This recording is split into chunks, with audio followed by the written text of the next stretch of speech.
ভারতের উত্তর-পূর্ব অঞ্চলীয় seven sister রাজ্যগুলোকে আলাদা করে দেওয়ার হুঁশিয়ারি দিয়েছেন জাতীয় নাগরিক পার্টি এনসিপির দক্ষিণ অঞ্চলের মুখ্য সংগঠক হাসনাত আবদুল্লাহ।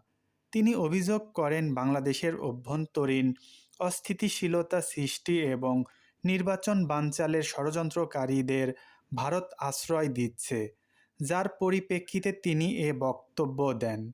সোমবার 15 ডিসেম্বর রাজধানীর কেন্দ্রীয় শহীদ মিনারে আয়োজিত এক সর্বদলীয় সমাবেশে এসব কথা বলেন তিনি। ঢাকা-৮ আসনের সম্ভাব্য স্বতন্ত্র প্রার্থী শরীফ ওসমান হাদীর উপর হামলার প্রতিবাদে ইনকিলাব মঞ্চ এই সমাবেশের আয়োজন করে। সমাবেশে অভিযোগের সুরে হাসনাত আবদুল্লাহ বলেন, বাংলাদেশে যারা বিশৃঙ্খলা সৃষ্টি করে, সন্ত্রাস চালায়, ভোট চুরি করে এবং হাদীকে হত্যা করেছে, তাদের আশ্রয়-প্রশ্রয় ও পৃষ্ঠপোষকতা দিচ্ছে ভারত। দেশের পরিবেশ অস্থিতিশীল ও নির্বাচন বানচালের অপচেষ্টা চলছে। ভারতকে সরাসরি উদ্দেশ্য করে তিনি বলেন, যারা বাংলাদেশের সার্বভৌমত্ব, ভোটাধিকার ও মানবাধিকারকে বিশ্বাস করে না, তাদেরকে আশ্রয় দিলে আমরাও বাংলাদেশে ভারতের বিচ্ছিন্নতাবাদীদের আশ্রয় দিয়ে সেভেন সিস্টার আলাদা করে দেব।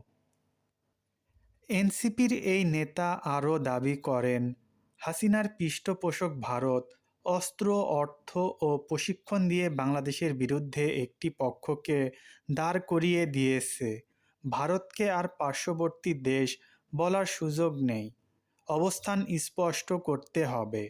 এদিকে একই দিনে এক অনুষ্ঠানে প্রধান নির্বাচন কমিশনার এএমএম নাসির উদ্দিন হাদীর উপর হামলার ঘটনাকে বিচ্ছিন্ন ঘটনা বলে মন্তব্য করেন। এর প্রতিক্রিয়ায় হাসনাত আবদুল্লাহ বলেন, আপনার আমার মৃত্যু নির্বাচন কমিশনের কাছে কেবল একটি সংখ্যা। অথর্ব নির্বাচন কমিশন হাদীর মৃত্যুকেও বিচ্ছিন্ন ঘটনা বলছে।